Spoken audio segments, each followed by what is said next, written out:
I'm Elizabeth Holmstrom. I am on the organizing circle and the co-founder of the local Portland chapter here. And I am going to be behind the scenes helping to just facilitate, but Lauren Tripolitis is going to be leading our panel discussion today. And she'll say hello and introduce, and then we'll begin to go through and introduce our panelists. I wanted to let you know that I'll be keeping track of the chat. So if you want to just put your name and information in the chat, we welcome that to let people kind of know who's here. We won't have time to go through all of us today because we want to jump into this juicy content, but we do want you to kind of get a sense of who's in the room that way. I'll be tracking the chat as we go. And then at the end of this, the discussion program, which will be the first hour, we really want to open it to group dialogue for the last half hour of the session. So really excited. And I'm turning it over to Lauren for us to get going. Thanks, Lauren. Sure. Thanks, Elizabeth. Good morning, everybody, and thanks for being here today. My name is Laranjiro Tripolitis, and I am also on the organizing circle for the Portland, Maine chapter of Conscious Capitalism. I have worked in the nonprofit sector as an educator and in the healthcare related field. So today's event is called Preparing Leaders in the Workforce for the New Economy. And just to briefly go over our chapter's purpose, we aim to connect, inspire, and amplify the impact of conscious capitalism in Maine. And we believe in the power of tying purpose with profitability, social and environmental justice in business, and making work more meaningful for positive change in the world. So today's session really focuses on that last bit. And we have 4 great panelists here. What I'll do is just say their names briefly and where they work, and then let each of them individually go into more detail about what they do and how it relates to purposeful work. So we have Amy Jaffe from Bates College, Jeremy Pear from Thomas College, Jan Kearse from the Maine Development Foundation, which has 2 programs related to leadership development, and Kathleen Doan from Southern Maine Community College. So for some introductions, I will hand it over to Amy. Thank you, Lauren and Elizabeth. I'm so happy to be here with you all this morning. So as Lauren mentioned, I'm Amy Jaffe, and I work in the Center for Purposeful Work at Bates College. And the Center for Purposeful Work is like a career services office of a small liberal arts school with a different philosophy and a new approach to helping undergraduate students consider their work life and their adult life after they graduate. So we are working I'll have a chance to speak a little bit more specifically about how we approach this, but we integrate aspects of their college experience into their internship, their job shadow, their job placement experience. I have a background having worked as a career counselor and in several colleges and in private practice. And I've worked with many people over the years talking about what makes them want to work and what makes them joyful about their work. And having had so many conversations with people of all ages about that, reflecting on that, I'm lucky enough to have the opportunity to do this work with the college students at Bates. So really happy to talk more with all of you today about that and hear about everyone else's work as well. Thanks for a great introduction, Amy, and Jeremy, we'll hear from you next. Excellent. Good morning, everybody. I am a professor at Thomas College, and I've been there for the last 6 years, going on 7 here, enjoying some summer downtime, which is nice always, with the kids in particular. And I've been working with different businesses, doing sustainability work and occupational safety work for about 15 years now, and everything from food manufacturers to boat builders and in the biotech and medical industry of late. And in that space, it's really been interesting to think about this dynamic of the purposeful work, certainly. And that's something I've always had that's been near and dear to my heart, I think, when we think about that. But it hasn't been the case all the time with the industries that I've worked within. and a couple of those in particular that have been problematic. And now teaching this material to folks that, and this was all in Maine. And so I've been really lucky to be able to stay here in these roles. And now teaching this to folks at Thomas, that is a school with folks that want to stay close to home and stay in Maine, a little bit different than Bates, perhaps, where a lot of those folks probably end up out of state. I want to see folks be able to work in places where they find meaningful work. And that's not always easy to do. And so I focus on sustainable management in my classroom, organizational behavior, ethical leadership, and strategy, and how you link this together. And so it's been a really interesting ride to kind of think about these types of dynamics, as well as, again, those resources that are out there and partnerships. We partner with Colby a fair amount. And then on the other coast, we actually partner for a lot of case study work with Stanford, which is kind of interesting. So I'll talk a little bit more about that later and how that links then to the University of Maine and some work we're doing with the Mitchell Center right now in their food waste program. Thank you so much, Jeremy. Let's jump on to Jan. Good morning, everyone. So nice to be here this morning with you. I'm Jan Kearse. I work with Maine Development Foundation, MDF for short. We do three things. We develop leaders, we bring them together to talk about what Maine's problems are, and we provide information, nonpartisan information, to help them to make decisions around Maine's economy, communities, etc.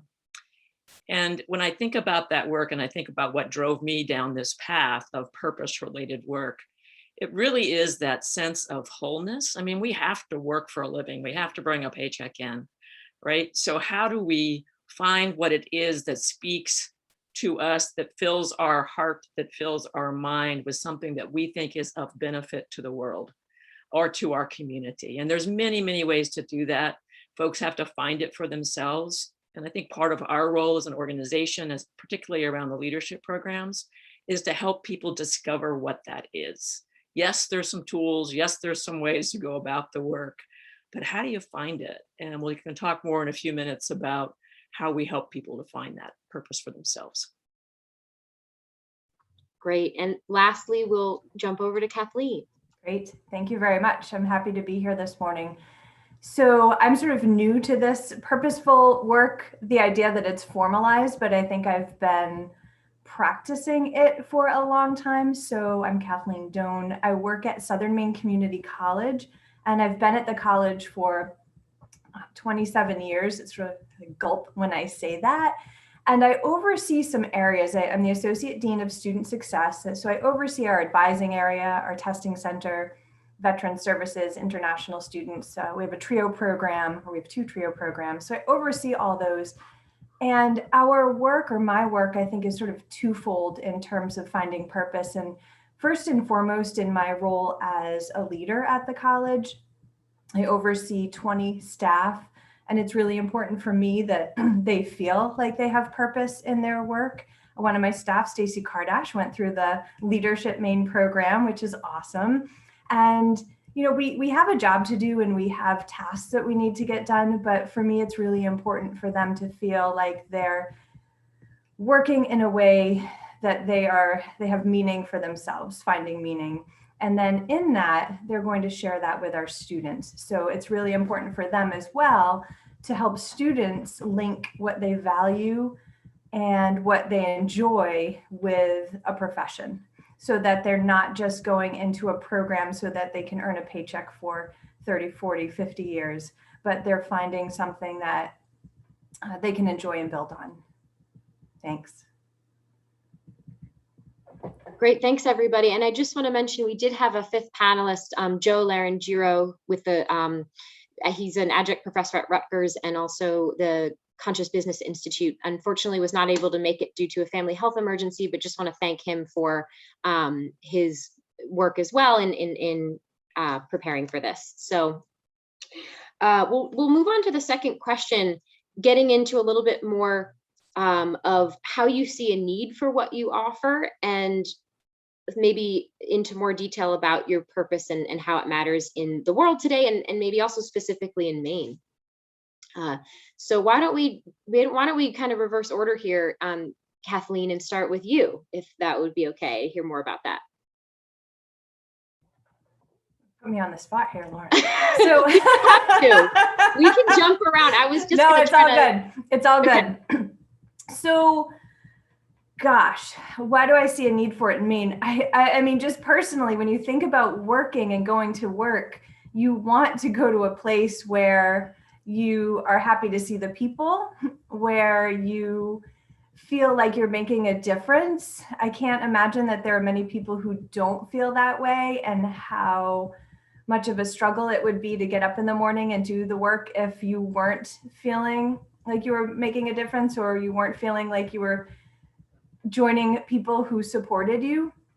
So for me, it's important to model that for my staff, and then to have my staff model that for students. So we all feel supported in what we do and how we do it, and we listen to each other around our needs and thoughts and beliefs, instead of I don't know, I guess the power over model doesn't work for me. So letting your ego go and then listening to the needs of the students and or the staff is really important, because then I think as you model different ways of being in the world, and then you send people out in the world and they felt that, then they can then model it themselves when they have staff, or when they are a staff person, and make a difference through that ripple effect. Great. Amy, I saw you shaking your head there, so maybe you want to jump in next. There's so many things that Lauren just said that rang true for me. So, and I think in our work at Bates, I mentioned earlier that we are like a traditional career services office.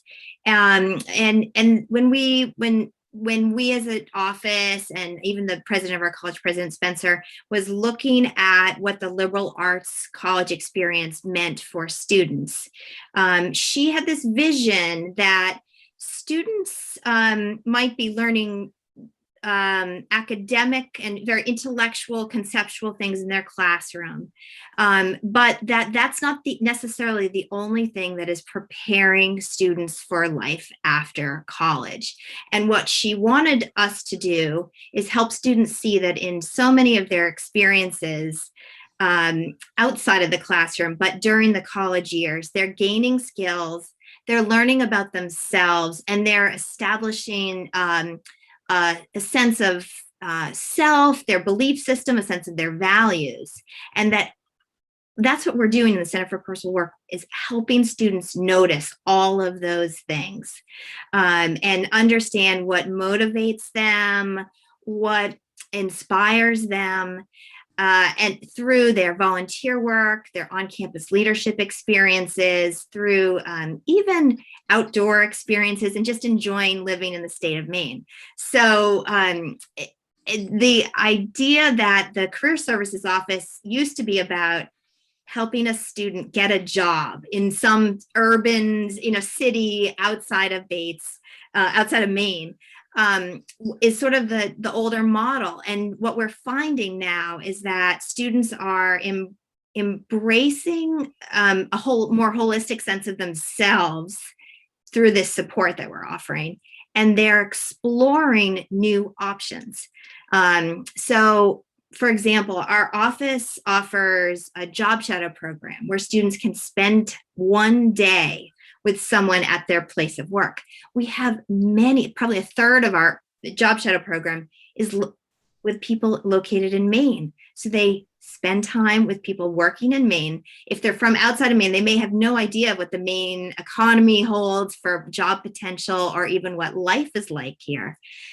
We had a program where we brought students into Portland to visit several nonprofits, and we walked around Portland. Well, some of these students had never been to Portland to sort of see what it's like to even get lunch in Portland. This road show is what we call this, was another way for students to explore what it might be like to live and work here. So what we're seeing is students are getting not only a better sense of what they enjoy and what they love, and how that might connect to what they can be and do, but also just a sense that it's worth taking time to explore without committing to to a career path.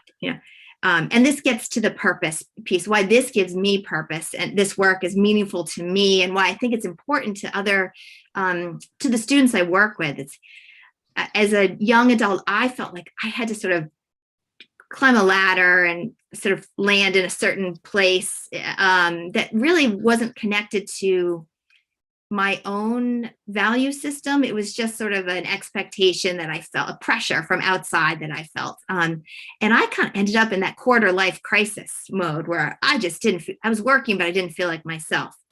Now, by giving students these tools early on, teaching them to explore, to consider who they are and what they're passionate about, and then connecting the dots to real work experiences, is so meaningful to me, because I think they're not only going to land in places that feel right, which is different than how I was, but also they have the tools to do that again and again throughout their life, so that they can continue to explore and find meaning as they progress through their professional experience. So it's great work. Thank you so much, Amy. And I'll just say, Margaret put in the chat, the importance of context and content. So where you are in life is equally important to what you do in life. So I thought that was a great observation and fits into what you just said. So let's jump on. Jeremy or Jan, are either of you feeling like there was something that you wanted to kind of go off on that you heard in the last one? Jeremy? I was just going to speak up here when I saw Margaret's post as well, and I think that's an important perspective. And right in this, I think the mission dynamic here, this higher purpose dynamic, is a really important one. At Thomas, we really focus on leadership, community, and service. So we have this dynamic, and our president, who Jan, I'm sure, knows very well, Lori LaChance, is who did a lot of work with Maine Development Foundation and led that group. And so she's pushing this dynamic consistently down. So that's that vertical dynamic, but we also have the horizontal dynamic, right, which certainly brings in our students into that play.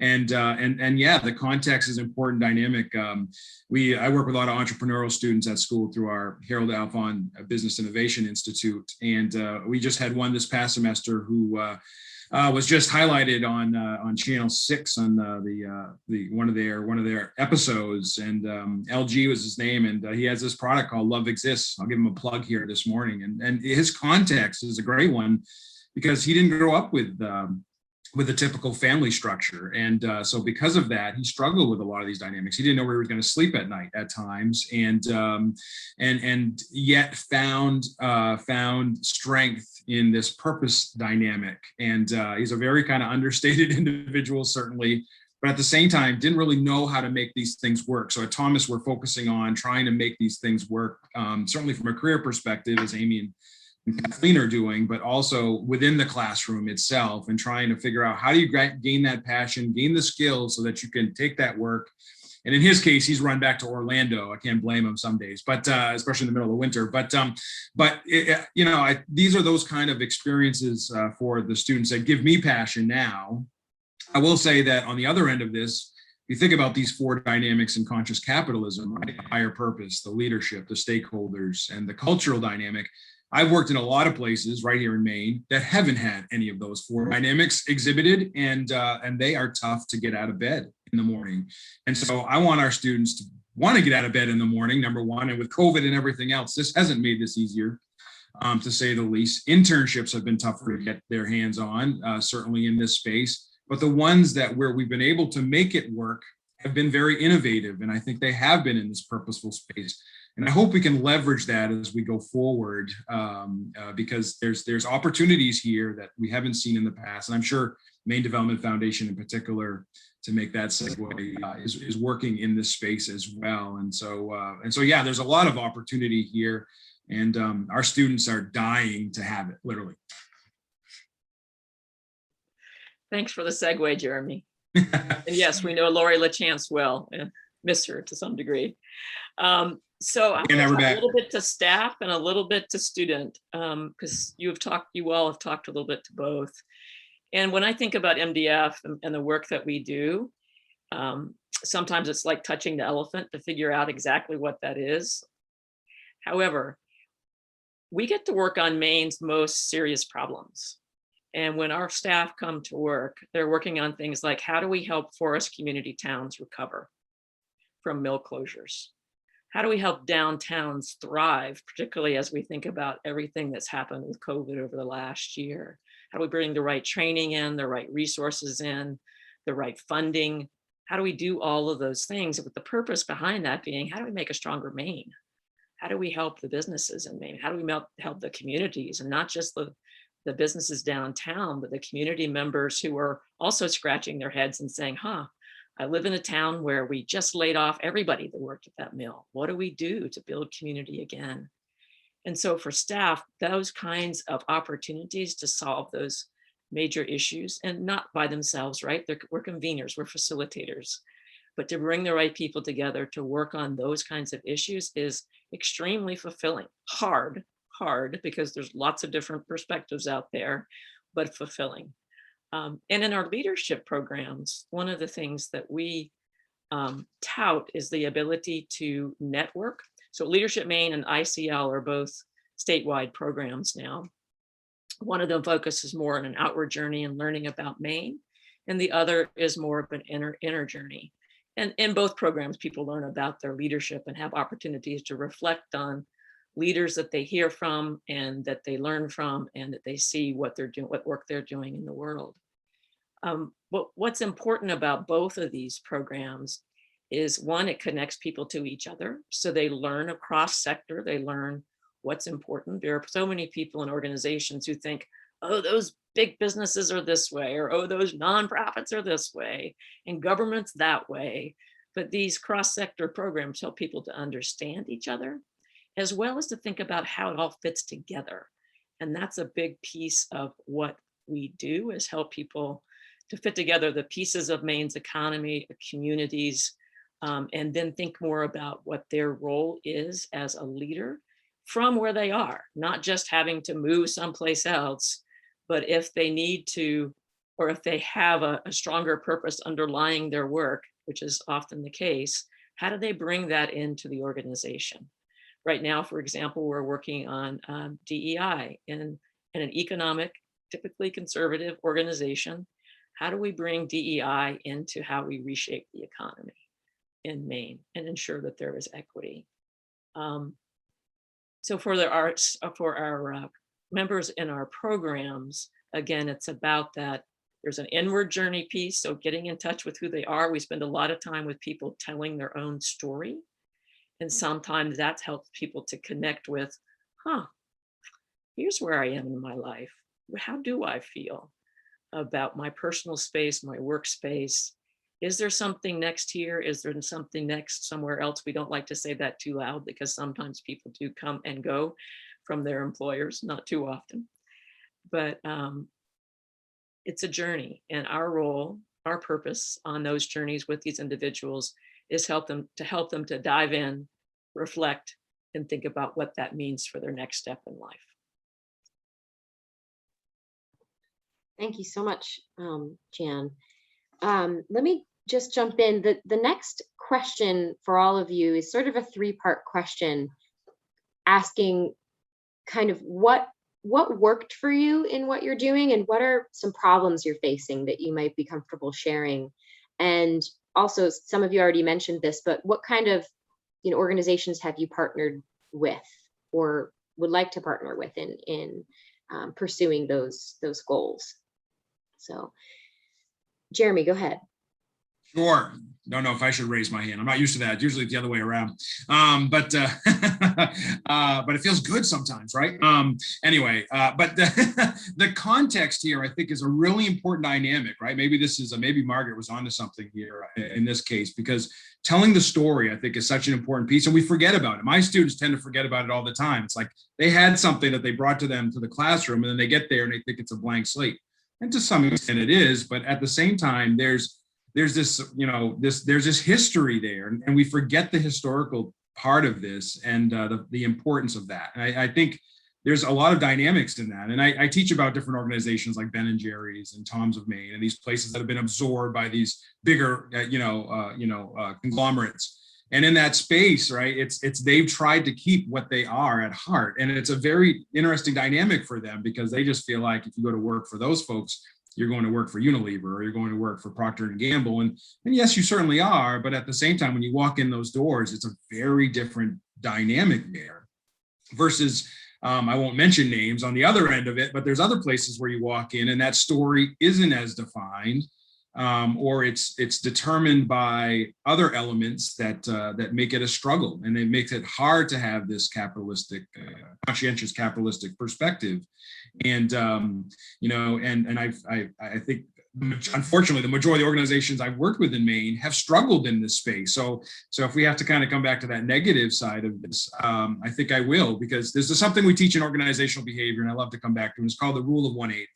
And it basically speaks to the fact that only 1 out of 8 organizations really get the fact that there are a lot of stakeholders and you should listen to them all. And I've lived it. I've worked for 10 different organizations now in my career, and all in Maine. And in that case, I've only had 1 out of those 10 that really listened. And yet that came from a managerial perspective. And so when I teach my students that are going to come out as supervisors as an undergrad, or I also teach in the MBA program at Thomas. And when I'm teaching those MBAs who are going to come out, hopefully as managers, and typically do, and actually we guarantee it at Thomas, which makes it even more stressful at times. Sorry, Bates and SMCC. Anyway, so, but the perspective here, right? And yet they do very well in placing, obviously, their students also. We just have that moniker. But I think it puts that much more pressure on putting places. If we're going to guarantee a career, then we ought to guarantee a career, not just a job that you're going to move on from very quickly. And yet we don't accomplish that all the time. And so I see that as a struggle, and something that, again, in those interviews, right, folks aren't coming in speaking about mission, unfortunately. At some of those places they are. And so, if the student's going in with that kind of mindset, and yet they get deflated on day one, that can become problematic. And so it's something that I think there's space there to be able to grow as well.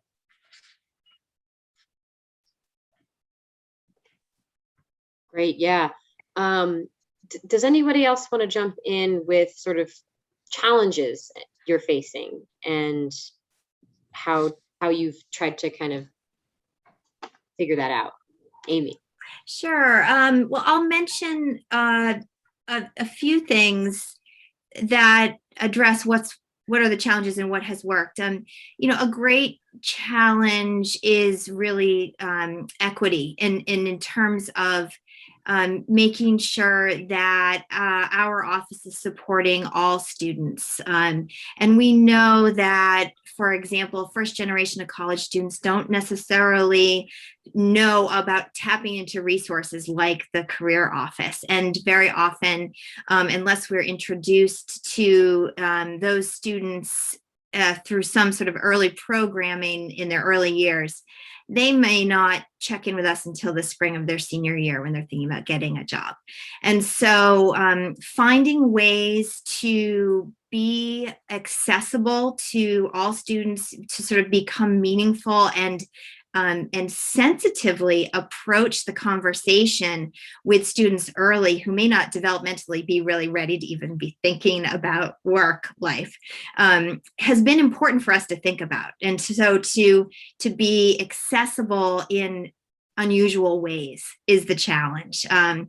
And one way that we've approached that at Bates is to infuse the courses that they're taking with concepts related to purposeful work. And we call these our infusion courses.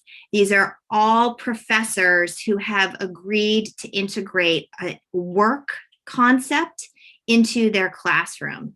And amazingly, every major has some faculty member who's engaging in this infusion course concept. And what they're doing is they're integrating a reading or a speaker or some discussion about how what they're teaching in their class relates to some concept of work. And as a result, the purposeful work program is not about coming in, making an appointment or coming in for resume review. It's about what they're already doing, their classes. They're learning about their academics, the courses that they love, and wow, they're also understanding something about the world of work there. And we found that through that infusion course program, we are actually connecting with about 90% of the students somewhere in their 4 years. There are probably 50% of students who are using our office in the more traditional sense, but this infusion course reaches more students. So that's been both the challenge and a great way. When you mention like, who are the stakeholders, who are the partners, who have been the support systems for the work that we're doing, finally connecting with faculty who also care about this concept and don't see career services as sort of like the, sort of the other end of the spectrum, like just, career services just wants to get people placed in jobs. The faculty really believe that this is a way to fully support the students. And it's just been a beautiful partnership that's been just really invigorating to the work. Just if I may chime in real quick, I don't want to steal Kathleen and Jan's thunder here, but our guaranteed job program, again, is a great example of this, where we're infusing that from the time when these students are freshmen. And so they don't get to that senior point and they haven't talked to career services, because if they want to participate in the guaranteed job program, they have to. I hate to say it that way, because it really shouldn't be a have to type moment. But I think it leads, hopefully over time, at least with those students that I've stayed connected to post-graduation, to wanting to do opportunities like Jan's, the leadership Maine program and things of that nature that are out there, or even for our education students who are trying to infuse some of this work into their work. Educate Maine has a leadership program as well that they're doing. And actually, I'm going to be participating in during this next class. I start in August. And it'll be really interesting to see, because I'm a practitioner that became a teacher, and so I don't really know how to teach. Frankly, nobody taught me how to teach. But I've made college the best 13 years of my life. So it was, just one of those things where you try to understand it and make it work, but it's hard because a lot of our students. So even though we have the guaranteed job program, I teach all seniors that come through Thomas now in our capstone course. So I had 50 students this last semester. And I had probably 40% that had not been to career services, even with our guaranteed job program in place.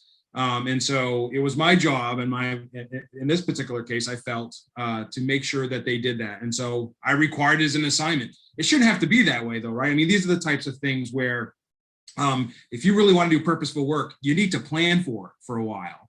And this is that plan that not all students understand. So I don't think this starts just in college. It certainly starts before then as well. And I'm not sure how early we need to catch these kids, other than the fact that I have 3 here at home, and we try to talk about this sort of stuff, almost daily, to try to think about how are you going to incorporate this into your career. And maybe that doesn't even include college. So I'll even throw that out there. God forbid. Credentials of value come in all forms. Mm-hmm. Thanks, everyone. Kathleen, is it okay if I go ahead and step in? Okay. When I think about the most positive, what really, really works for our programs are our partners. We couldn't deliver our programs without our partners. When I think about Leadership Maine in particular, we go all around the state. We're in a group of 40 most of the time, going into people's facilities 3 and 4 a day when we're out there to hear their story.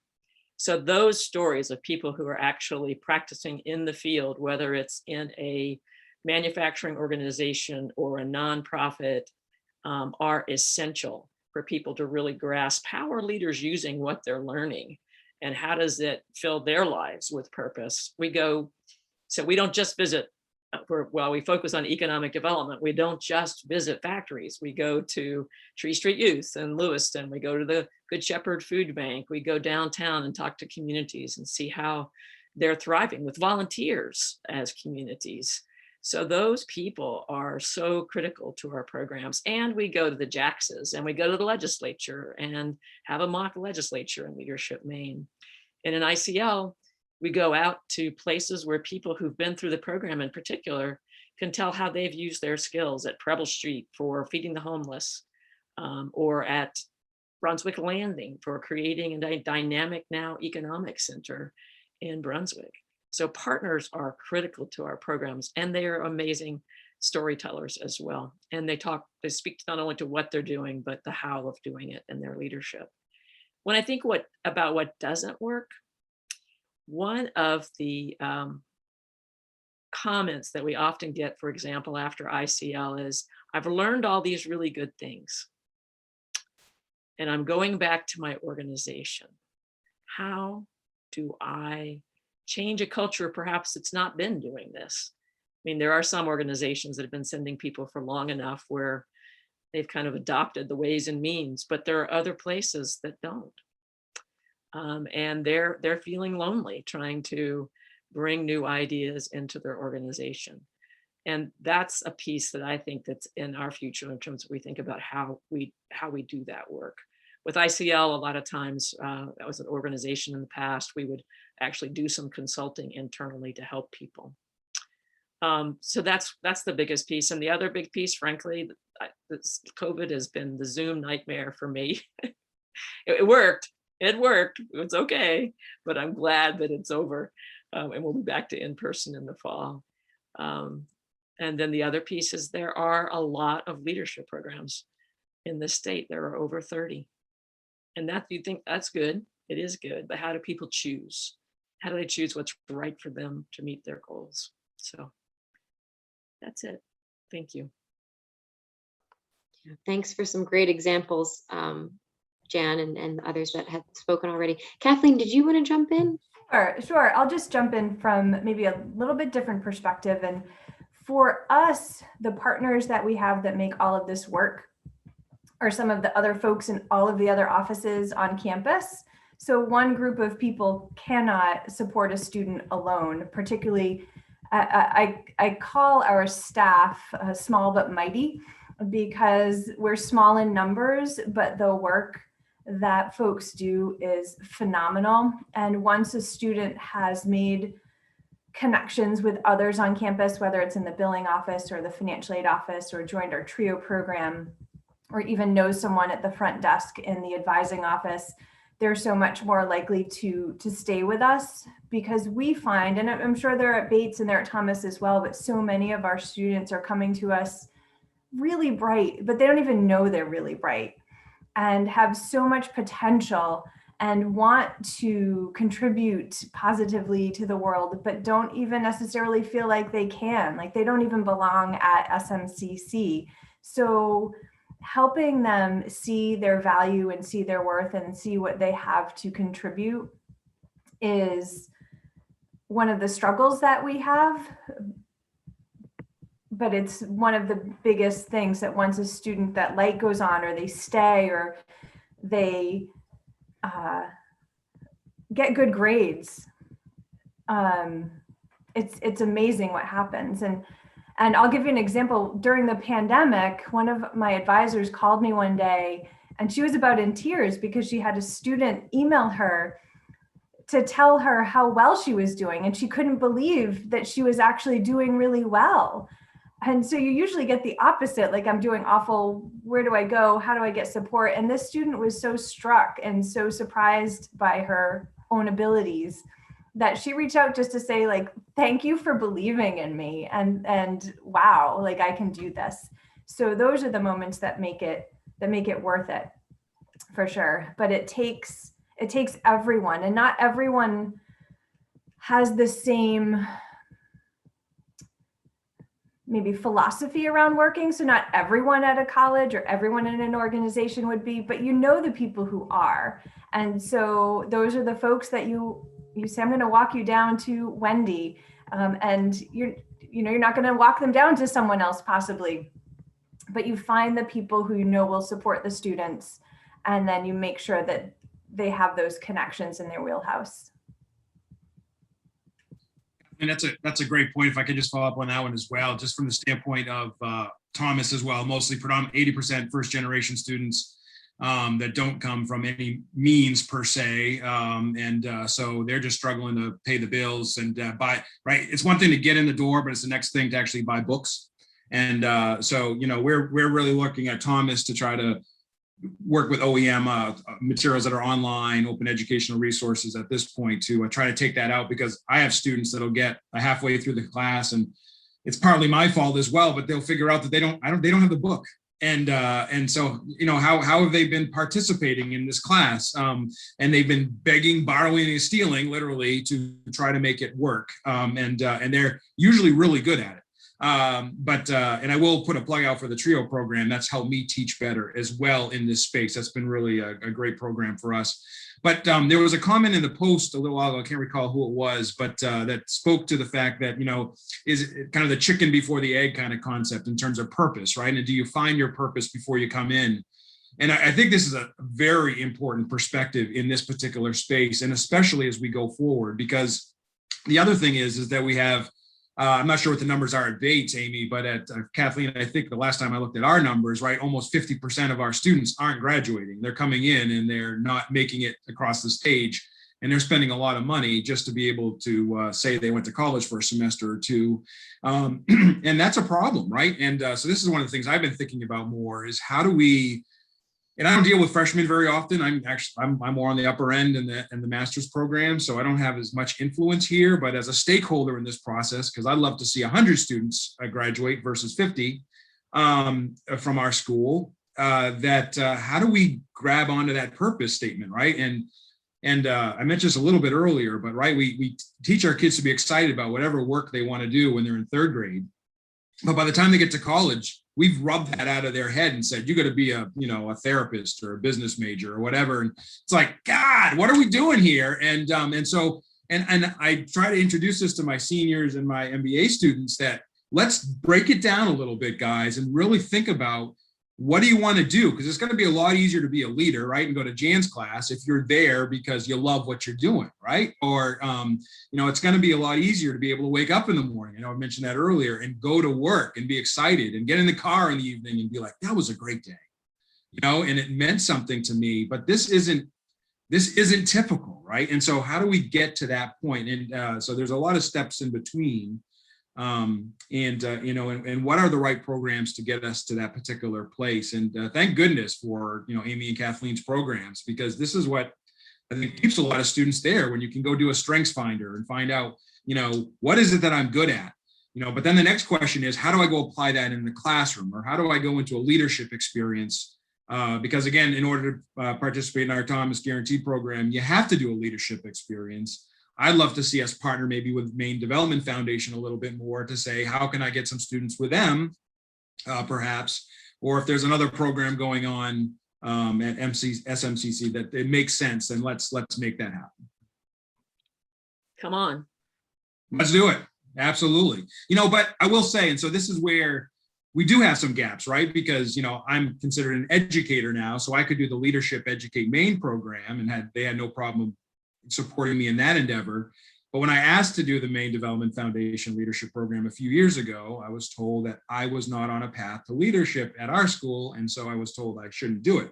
So but wouldn't it be nice? And I don't know how often you have professors, Jan, in your programs, but it'd be really nice, I think, to infuse some different perspectives in these spaces, right? Because those businesses that are going through that, I'm the one pushing students out, literally over 1,000 now students, is crazy, into the workforce that again, we have some gaps there in terms of our thinking. And so I think getting back to your element before of saying which of the 30, leadership programs ought you to do is a real question, because, where should we be to leverage these things best? And especially as we think about this higher purpose dynamic. I got my, Sarah, yeah. I just wanted to jump into Jeremy's comment about leadership and not being on a leadership path, because isn't that what this is like? I feel like this is what this is all about. Shouldn't everyone be a leader? So I want all of my staff. Sure, I'm at the end of the day, at least for my staff, I'm the one who makes a decision, but my feeling is like if things go wildly wrong, I will like fall on the sword. If things go really well, they get all the credit. But I want them to be leaders. I don't want them to just look to me for like rules and decisions and ideas. That would be awful. Like we would not do well. we would just not do well if everyone was thinking like me. So I want to work with faculty and other staff and other areas, adjunct faculty, full-time faculty, deans within our college, and other staff and students to make sure that we're all leaders and that we're all able to build leadership. Some great comments in the chat to shifting the needle to being a leader in your life. We have Margaret said that, and leading from wherever you are in an organization. Gavin put that in the chat.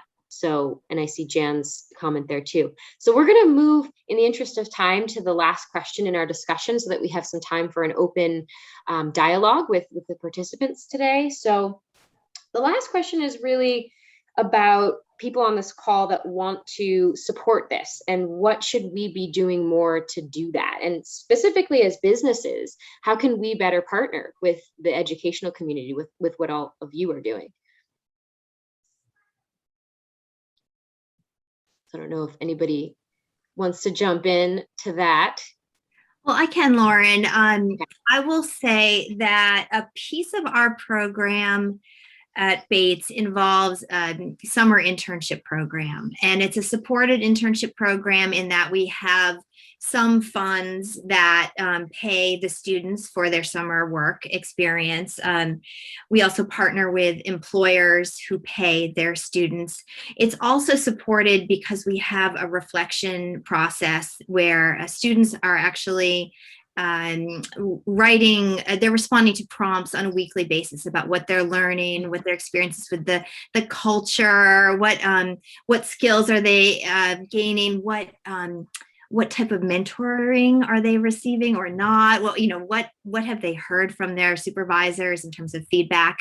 This is a really more than just a summer job type experience, right? So students are actually doing a little bit of work in addition to their internship work, and but they're getting a lot out of it, and they have to present on their summer experience in the fall in some way that will share their reflections with the rest of the Bates community. So it's a pretty holistic internship experience, and what we would love is more of those internships.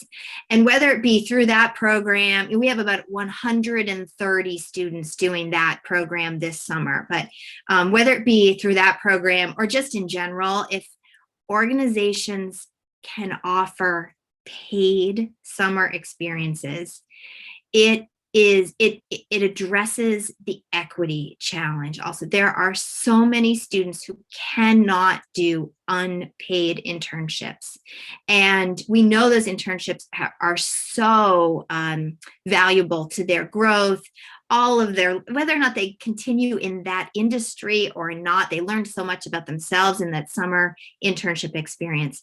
And if students have to choose between that super meaningful professional experience and scooping ice cream, which is the example I use because that's what I did in my high school and college summers, scoop ice cream, wait tables, that's good work too, but it doesn't bring about the mentorship and the professional skills that students really want to get in those summer years during college.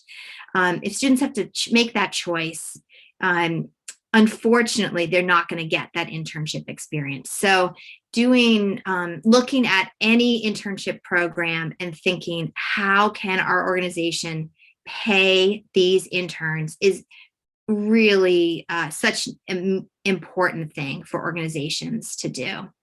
And then just one other thing, I think that the entry-level first job out of college is another space for organizations to look at and think about how these students have come from 4 years of leadership in terms of clubs or sports teams or their volunteer work. They're really have this great potential to be strong contributors to organizations, and we're often coaching them. Think about the mission of the organization. How does it match your values? What's going to, where's a place where you're going to make a difference in the world? Go find that job.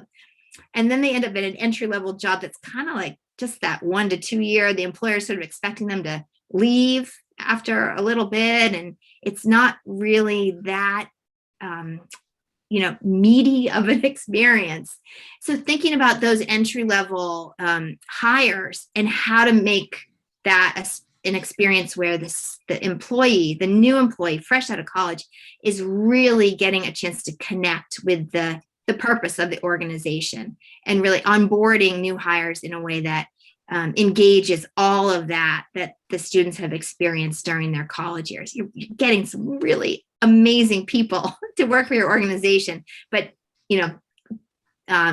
help them connect with what your organization is all about in a meaningful way. I'll follow up with that if I may. I know Amy and Kathleen are probably doing some of this, but in my classroom, I'm trying to follow up with those elements, with getting the student to recognize that they should be asking that question in the interview, right? What's your mission? What's your purpose? How am I going to link into this somehow? Because if we can do that, right, then we can be more meaningful right off the bat. And so just an example of that is we had somebody who was placed with J.S. McCarthy, their printer in Augusta, Maine, and they've been there a long time, family-owned business, and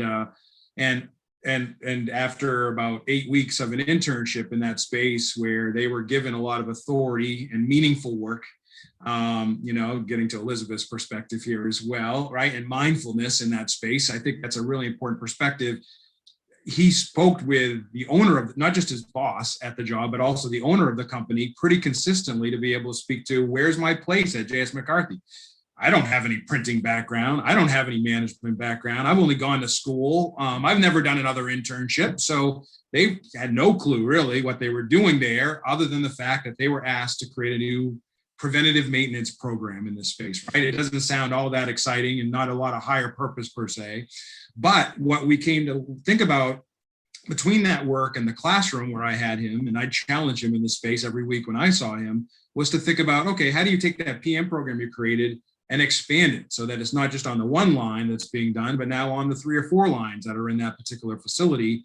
And that thinking process landed him a job at the end of that 8 weeks, right? And there was no job there actually when it started. So those are those type of moments. But again, at the very beginning, it was asking these kind of questions of, how am I going to fit in here? What are the things that I can do over time to be a leader, even though I don't think of myself as a leader? So I think that's a really important perspective. I have another student who went and she just became a lead teller at a bank locally, and she's struggling with it. It's a fit, but it's not a purposeful fit. And so how do we figure out, right? And she didn't ask those questions up front. And so as I think about that type of dynamic, it's really an important place to start in terms of, again, day one, not day 100, right? When you're already in there and the world's starting to drag on you a little bit.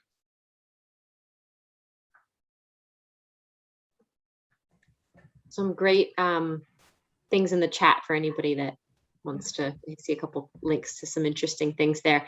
Anybody else want to jump in with that last question of how we can better partner and support what you're all doing? I'll jump in, and I love what everyone said about paid internships. Students really, really need those. And I'll also say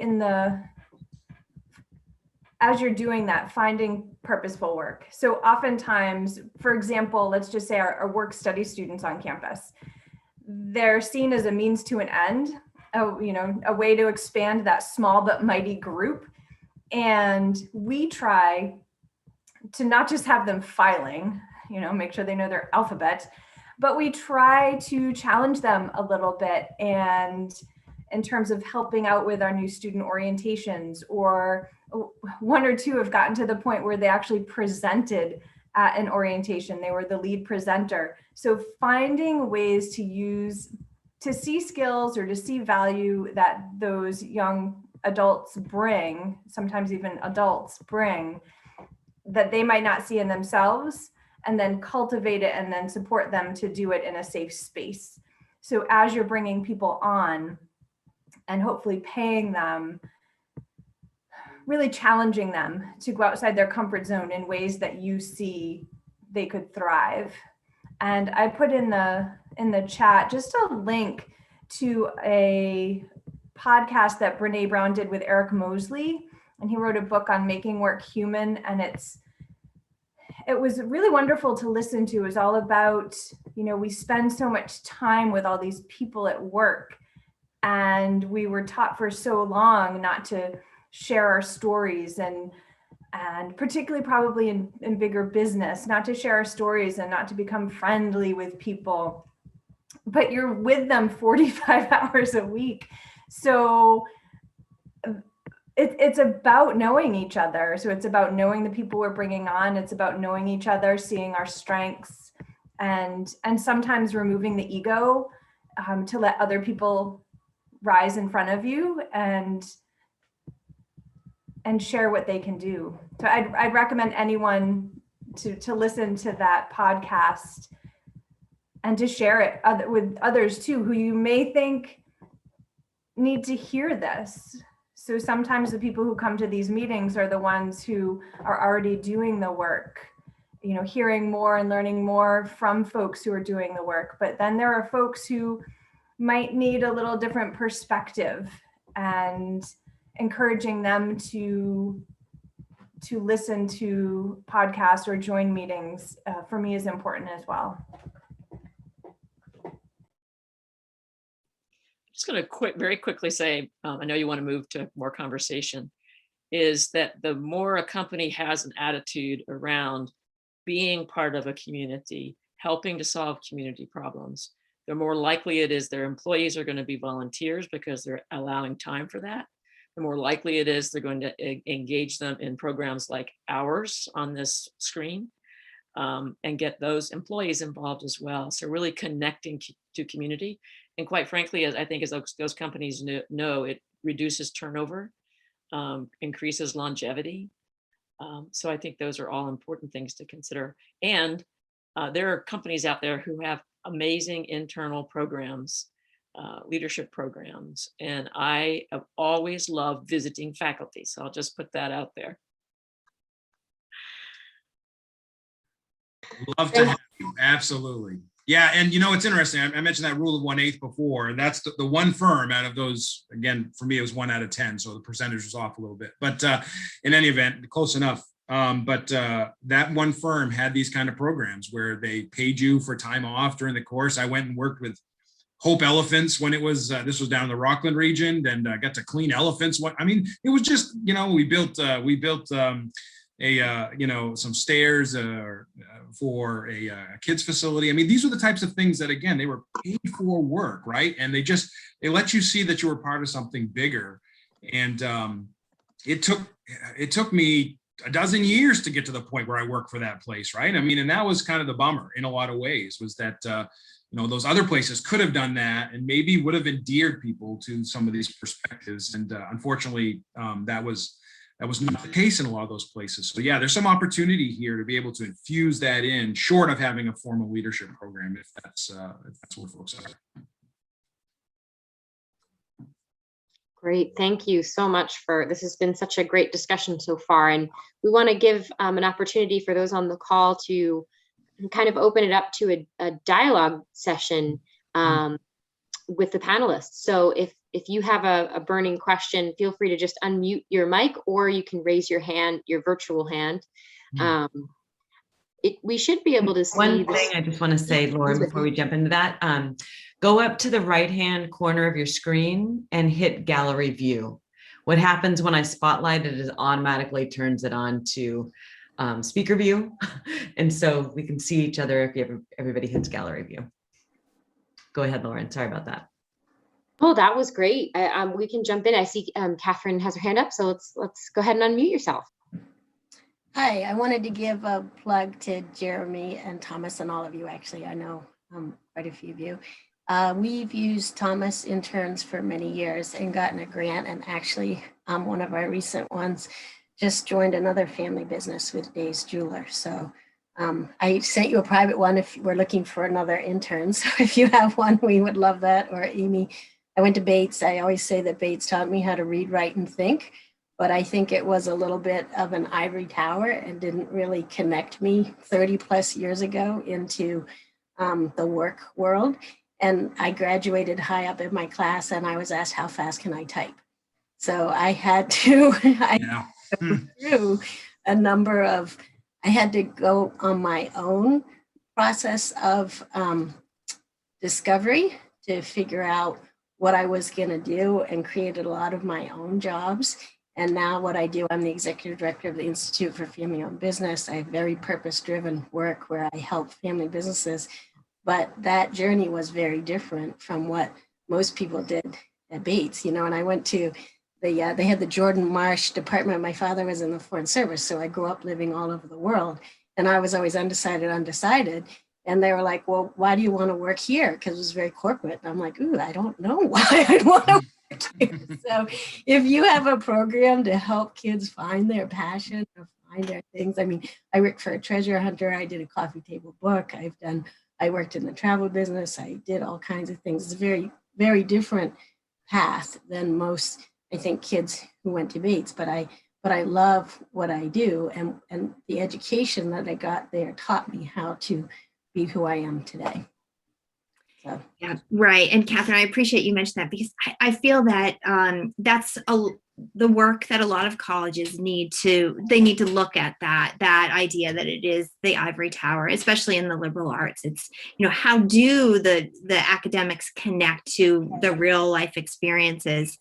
But I will say that when we have shared the concepts of the purposeful work program with alumni, we've gotten tremendous support. So we reach out to alumni to offer internships and job shadows and all sorts of other types of mentoring connections for students. And what many alumni say is, I wish Bates had had. I wish you had that when I was there. But they get it. They get that the liberal arts skills are significant and meaningful. It's just how to make the connection so that students don't feel like they have this one college experience and then they go and get a job for the sake of getting a job. It's how do you connect the full experience to the full life that follows college? Yeah, because I was a psych major, and I was the only way you could continue is you had to go on to 4 more years and then a doctorate, and I'd had enough of school by then, you know. And, you know, I ended up figuring it out, but it wasn't an easy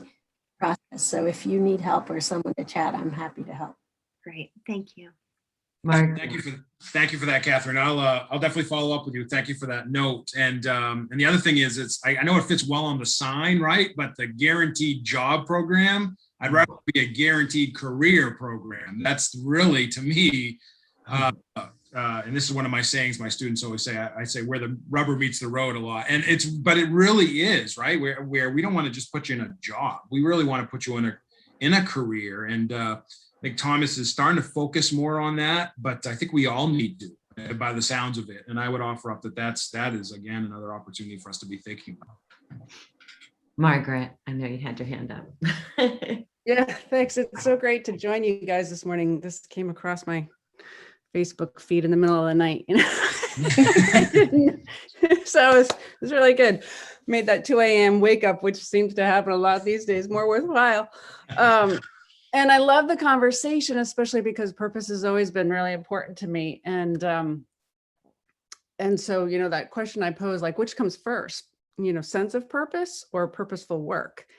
And I love recognizing that you know, in my experience, getting clarity around just what my general purpose was by noticing what I love doing, simply, like, literally, like, just like a gestalt. What did I love doing? I've always loved teaching. Anytime I was teaching anything, I was happy. And so that opened up to me this path of knowing if I could always put myself in some type of position where I was teaching, then I was feeling more and more fulfilled. And it would just continually open doors, you know, and that then has led to me having a quote unquote career, if you will, in what would be considered instructional design at this point. And so I wonder also, you know, how you all relate to the notion that and I know Elizabeth You're going to love this too, which is how do we introduce another P into this conversation, which is pause. To pause and reflect on the process as it's unfolding. And I think a lot of folks coming out feel, do. If I just keep doing, then I'll be, and then I'll be greater, and I'll be greater, and I'll have something emerge before me where now I'm this leader, like this achievement approach to purpose. And I think the pause is really important. Like I just noticed for myself, after spending so much time on computers through most of my career, I am like spent. I'm so spent that I'm like just out now watering gardens, for the summer. I'm kind of interning with a gardener. I'm learning how to really make great garden beds. And it's just what I'm doing for a little bit of reprieve. And so where do we introduce and help help the younger generation that's emerging on this landscape understand the real importance of this other P, pause? That's a tough one. I'll make a quick, just because one of the elements that I teach about is lean thinking. So it's a Japanese concept, and it's based on the Toyota production system. And in that particular space, one of their elements is to think long term, right? Which is a very atypical perspective to what we've brought into our American culture, and why most companies really struggle. Even though they want to do this thing called lean process improvement, they really struggle with it because their cultures move so fast. And it's very much about the shareholder, right? It's very much about Milton Friedman's perspective. It's not so much about Ed Friedman perspective, that students confuse the two as well, but that we really should be thinking about stakeholders and thinking about purposeful work. But for so many students, right, Amy was speaking this earlier, it's about getting that paycheck, and it's not so much about slowing things down. So it's a tough one. I mean, it's a really, there's a lot of diametrically opposed, right, in this particular space when we think about this idea of slowing down. But I think purposeful work, if we could think about this idea of, again, the career versus the job, it can start to get us to that place. And I mean, we've got mostly now with a lot of our students, it's a 3-year college program. It's no longer 4 years. So we're making college shorter. But that window, right, where we should really be thinking about, okay, you learned all this great stuff in high school, hopefully. And now we kind of get to this point in college where that should be that point where we're really honing in on where we need to. It puts a lot of emphasis on, career counselors at the high school level, our folks that are doing this career services work at the college level.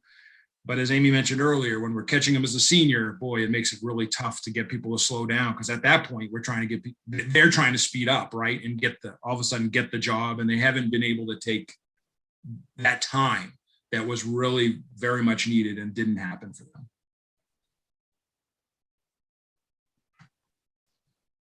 I was thinking about the fact that I love what you said, Margaret, around pausing, and sometimes we don't know when we need to pause, right? Amen.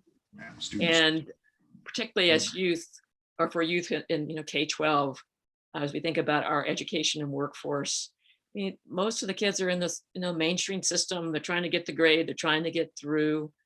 They don't know about pausing at this point.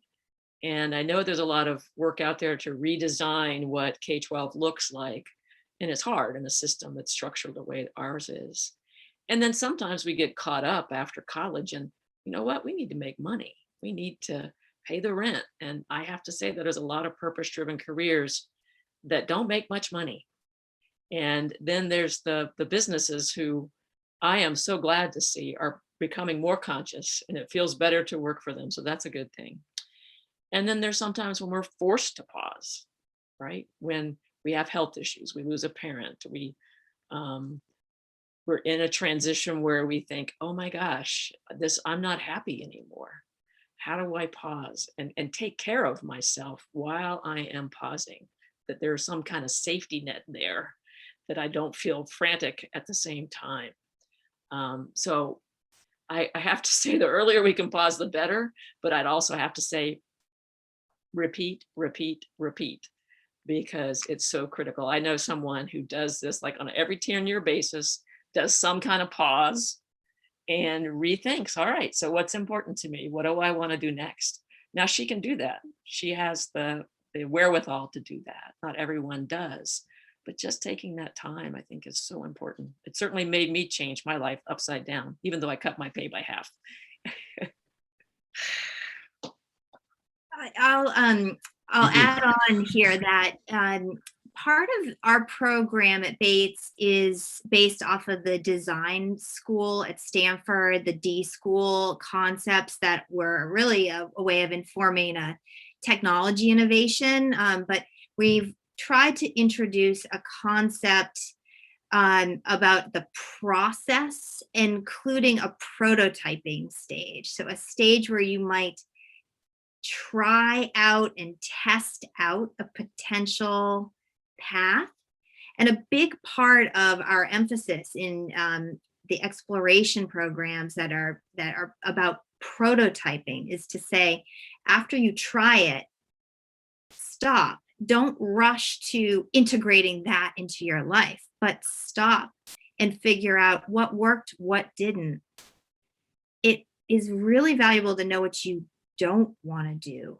And so to try and test, prototype yourself in this setting, reflect, try again, prototype something else, adjust something. And this actually goes to a question I saw in the chat, a comment about how purposeful work isn't necessarily only at a nonprofit organization, right? So students may see themselves as making a difference in this one type of way because that's what they're familiar with as being meaningful.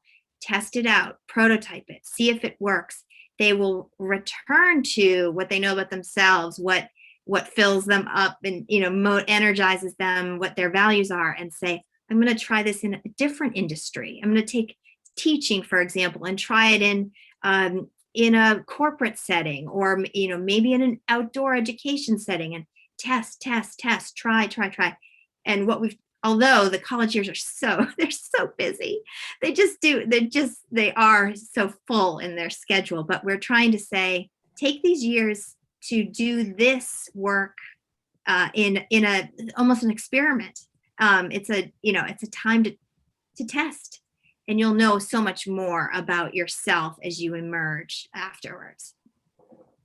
Can I jump in real quick? I see Erica's message in the chat, and it's exactly what's been playing in my mind as I'm listening, is that there's this, I mean, when we look at all of us, right, it looks like at least we would all identify as white, about 50% male, 50% female.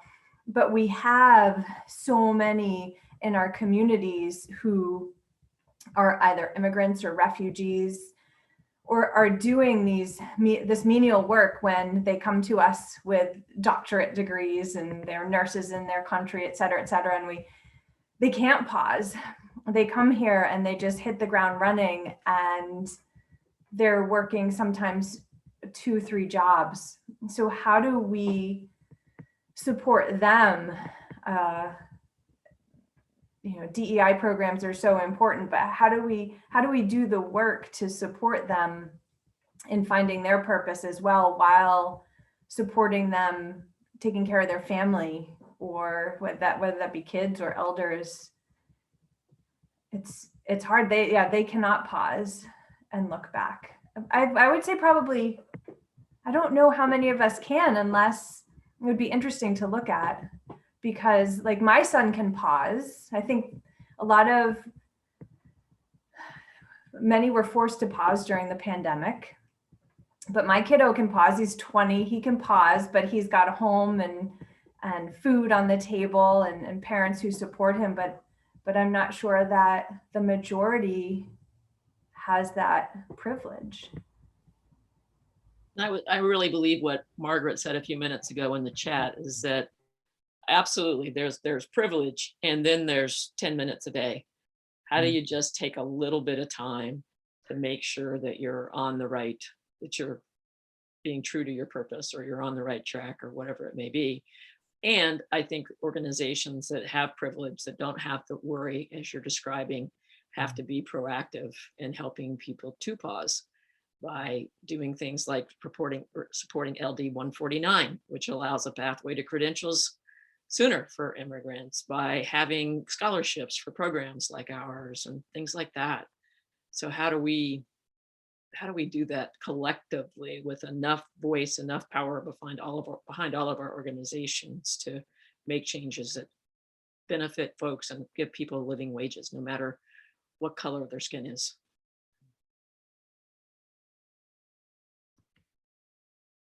Is there anyone who hasn't shared yet, who has any thoughts to share? I'll jump in. So, Jeremy had made a comment about lean, and we did lean in our company too. And, I really think that, and because part of the problem is you getting kids, excited about purpose and thinking about purpose in their lives and finding purposeful work and all that is really, really good. The other side of it is that there's got to be companies or places for them to go that also get that. And that is such a struggle. So, it's a chicken and egg thing. Management students are coming out of schools still with the wrong idea of what work's all about and how companies should be run. And, so one of the things that I noticed in our company that was really cool about lean is that, if you don't know much about it, but it's basically empowering a group of employees for some limited period of time to work on some process to figure out how to do it better, right? So if the goal is that there's 6 people working in that department, at the end of the week, you're going to have 5 because you figured out how to do it with fewer people and one of them's gone. That is not going to work, because you're going to end up with a bunch of, nobody's going to volunteer for the next one of those programs, right? So, so it's got to be framed as a growth strategy, so that the company is going to grow and do better. And as new business comes on, they don't, or somebody retires, they don't have to hire another person. You can free somebody up to do some job that, the companies wanted to have done that you couldn't afford to do. It's got all that kind of potential. But what's really cool about it is now you've started something. So you've got a group of people who've never been in charge of anything before necessarily, from diverse departments, the department where the thing's going to happen, somebody from the department that group supports, all these different people, somebody who does nothing about it at all, and they're on this team and they're going to figure this thing out and spend some time doing it. And when that's done, then they get that implemented, and then now they've just made a difference. They got together with a group of people and they were, hey, we need you to help us work this thing out. They worked it out. Their natural, leadership abilities came forth. They, got to do some of the things. They figured out some of the stuff that they can do really well and how they can support that group. They've started a group dynamic going in there, and they're looking now. They've switched mentally, at least for a week, from working in the company to working on the company, and that is revolutionary. Once you start that, if you keep going on that road, you will end up at the doorstep of conscious capitalism, because you're going to end up with a culture of people who want to come into work every day to figure out how to do something better. At our company, I would come in early in the morning. And one morning, we've been doing lean for a few years, and one morning I came in and I used to come in really early at like 6 in the morning to meet the guys on third shift, because they were just, they're extra motivated. One morning I came in and they'd reorganized the whole part of the production floor. And, they didn't call a production manager. They didn't call me. They didn't call the assistant production manager. It was a slow night. They looked at stuff and said, hey, we never used that piece of equipment. We could put that over there. We could move this over. And they just did it. And they got the maintenance department and the warehouse guys to pull stuff around. And so, you've really started a completely different environment, and everybody's engaged and they're excited about what they're doing. So that's the kind of place we need to get to. And of course, that kind of companies would be way higher performing than the normal top-down thing where you would have had to, had an engineering study, to do that or whatever. So, so it's a secret little sauce kind of thing, but if you can do lean in a company, that's just one way to get a company to right to the doorstep of conscious capitalism without them realizing it. Because, a lot of supervisors, managers, they're all about control. It's look, George, it's just for 1 week, and it's just in this one little corner of the thing, and whatever, and then sooner or later what the yeah, so whatever, just a thought.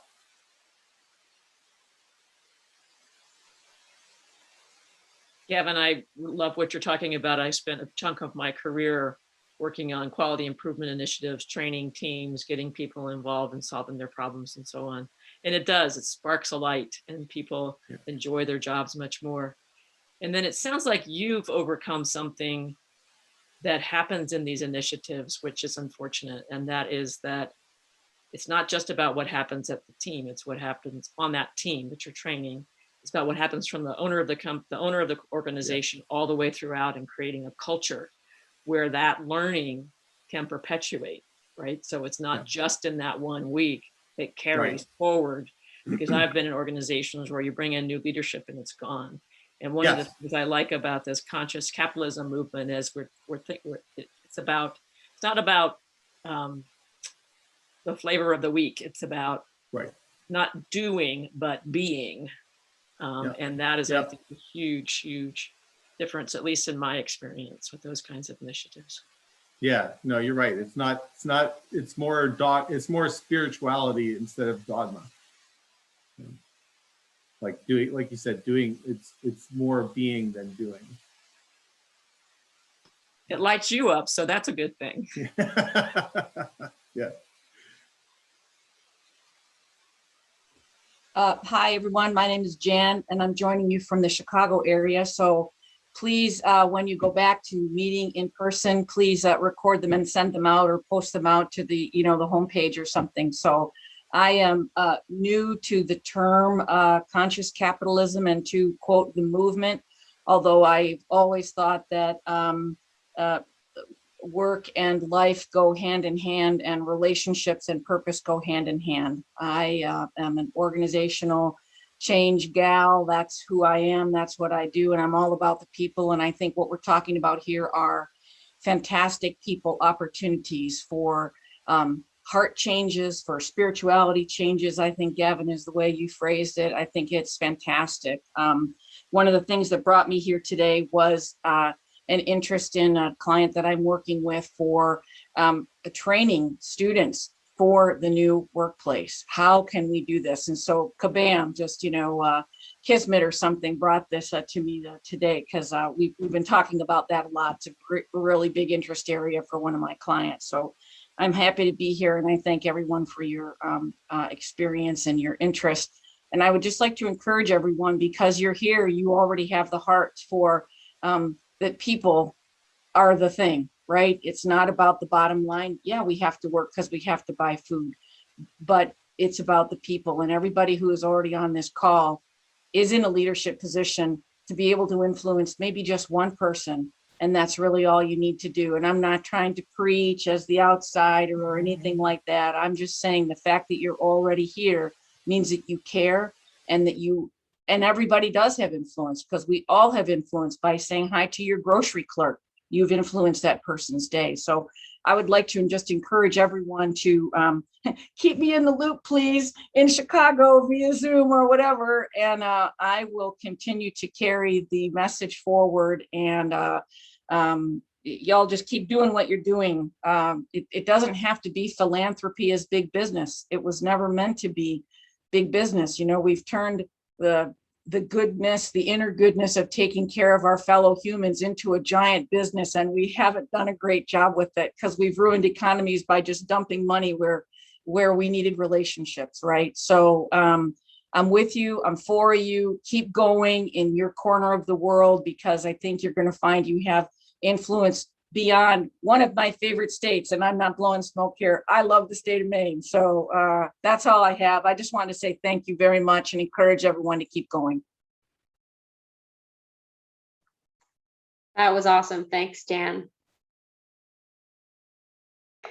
It looks like we have about 4 minutes. So if there's anyone else that didn't have an opportunity and wants to chime in here.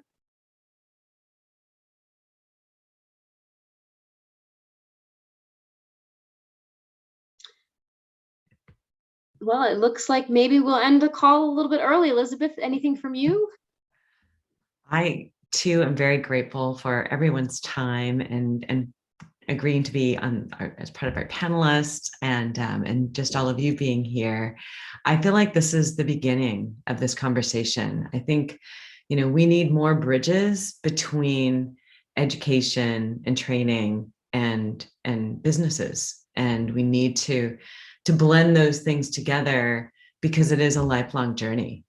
This whole discovery process is, you know, I'm in my 60th year and I just went on a journey and had a whole lot of new discoveries. And so it hopefully never stops. That's the whole point, I think. And so I think if we can create these bridges between purposeful work and purposeful people, that will help this movement continue to grow. And so I just want to thank everyone. Thank you, Elizabeth, for making this panel happen today. And for your idea. This was your brainchild. And thanks to Darren and the rest of the leadership circle too, for Darren is on our marketing, runs our marketing, for really making this happen today. And this was an excellent opportunity. I also feel inspired. So Catherine, I see you put that in the chat. I feel re-energized. So I think we'll leave it at that. If there's